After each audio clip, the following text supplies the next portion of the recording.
خداوند کے زندہ کلام میں سے زبور 6۔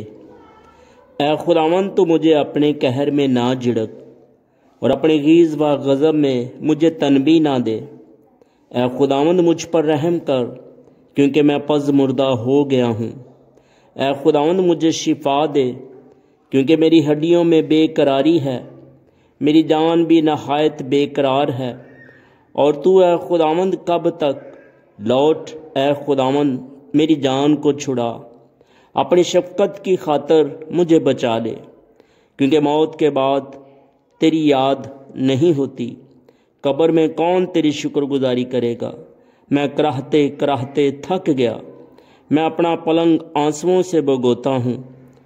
ہر رات میرا بستر تیرتا ہے، میری آنکھ غم کے مارے بیٹھی جاتی ہے اور میرے سب مخالفوں کے سبب سے دھندلانے لگی۔ اے سب بد کردارو میرے پاس سے دور ہو، کیونکہ خداوند نے میرے رونے کی آواز سن لی ہے، خداوند نے میری منت سن لی۔ خداوند میری دعا قبول کرے گا۔ میرے سب دشمن شرمندہ اور نہایت بے قرار ہوں گے، وہ لوٹ جائیں گے، وہ دفتن شرمندہ ہوں گے۔